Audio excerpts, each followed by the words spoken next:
भागलपुर विक्रमशिला पुल का स्लैब क्षतिग्रस्त होने के बाद एकाएक नाव के रास्ते भागलपुर आने जाने वाले लोगों का सैलाब टूट पड़ा है।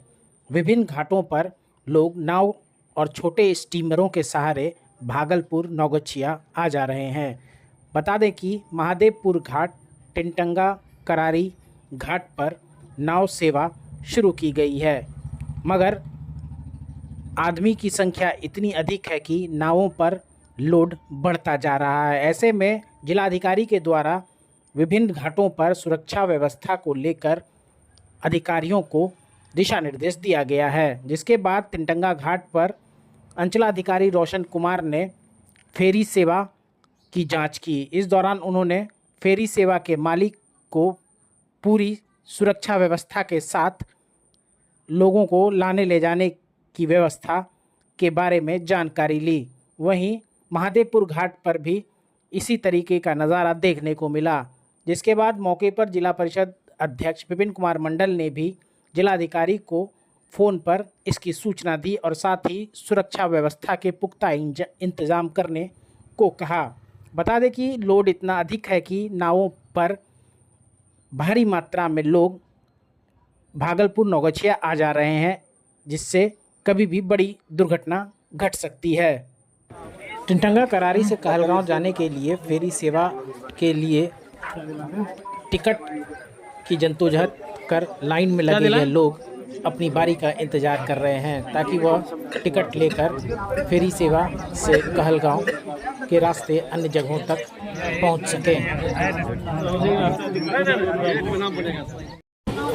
3 मई को यानी कि 4 मई की रात में 1 बजे यहाँ विक्रमशिला जो पुल है उसका एक गार्डर जो है अपनी जगह से पूरी तरीके से ध्वस्त हो गया और भागलपुर से लेकर के नौगछिया के बीच का जो संपर्क है वो पूरी तरीके से कट गया है, जिसके कारण नौगछिया के लोगों को भागलपुर आने जाने में समस्या हो रही है। यातायात की बहुत इस परेशानी को देखते हुए यहाँ पे एक लंबी क्यू लगी हुई है लोगों को जो भागलपुर कहलगांव तक जाते हैं। ये हमारा जहाज घाट है, यहाँ से 4 नाव निकलती है प्रतिदिन। तो यहाँ पे लोगों की भीड़ को देखते हुए हम लोगों ने निर्णय लिया है कि नाव का भाड़ा जो है उसको हम लोग विनियमित कर सकें। इसके लिए इसके नाव के मालिक से बात की गई है, साथ ही इस पर क्षमता से अधिक लोगों को न बिठाया जाए इसके लिए निर्देश दिए गए हैं। और यहाँ पे सरकार की तरफ से हम लोग यहाँ पे कंट्रोल रूम की व्यवस्था कर रहे हैं और यहाँ पे पानी की, शौचालय की और शेड की भी व्यवस्था की जा रही है। और हम लोग लगातार प्रयास कर रहे हैं कि लोगों को सहूलियत हो जल्दी से जल्दी इसमें। अच्छा, नाव में सेफ्टी सामान है क्या नहीं, ये चीज़ देखा गया है? सुरक्षित नाव को हम लोग देख रहे हैं अभी कि उसमें वो रजिस्टर्ड ना हो, उसमें आवश्यकता से अधिक क्षमता से लोग ज़्यादा ना जाए और साथ में उसमें कितने मोटरसाइकिल्स चढ़ सकते हैं, वाहनों को कितना चढ़ाया जाएगा, इसका एक प्रॉपर गाइडलाइन हम लोग निकाल करके और यथास्थिति को। कितने नाव का परिचालन सर शुरू किया गया? अभी तो 4 ही चल रहे हैं, बाकी इसमें सब मोटरेबल ही हैं और अभी और नावों के लिए हम लोग व्यवस्था कर रहे हैं। वो जो लगाते हैं वो लाइफ जैकेट हो या इस सब व्यवस्था है? लाइफ जैकेट की मांग की गई है और आपदा शाखा से हम लोगों ने लाइफ जैकेट के लिए मौखिक रूप से भी मांग की है और अभी हम एक लेटर भी देंगे। जो नाव मालिक हैं वो अपनी व्यवस्था रखे हैं? हाँ, नाव मालिक की भी अभी बैठक हो रही है जिला में और मुझे लगता है कि नाव मालिक के पास ये व्यवस्था नहीं होगी। हम अपनी तरफ से इसके लिए हम लोग प्रयास करते हैं कि मिल जाए।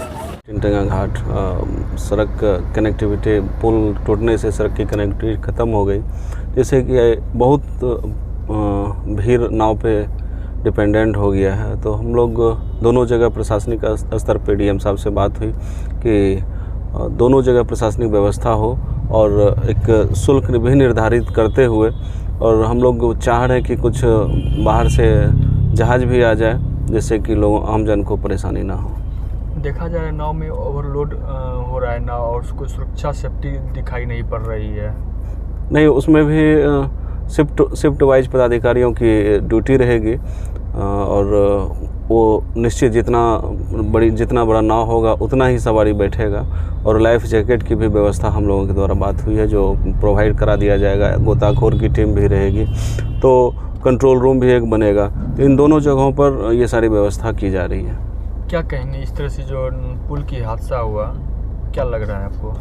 ये तो पिछले 2 महीना से चल रहा था कि पुल धंस रहा है।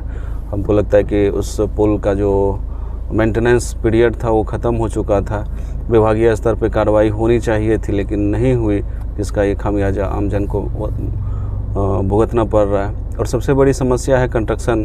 अभी हमारा बहुत बड़ा कहिए कि एक बांध का परियोजना चल रहा है करारी टिंगटेंगा में, और आपका टिंगटेंगा में भी कटाव निरोधी कार्य चल रहा है, जहां मटेरियल के अभाव के कारण गुणवत्ता में भी कमी आ सकती है, साथ साथ लेट भी हो सकता है। ये बहुत लंबा लाइफलाइन पुल माना जाता था। कोसी हो, सीमांचल हो, मिथिलांचल हो सहित कई राज्य हैं को जोड़ने वाली साधन था।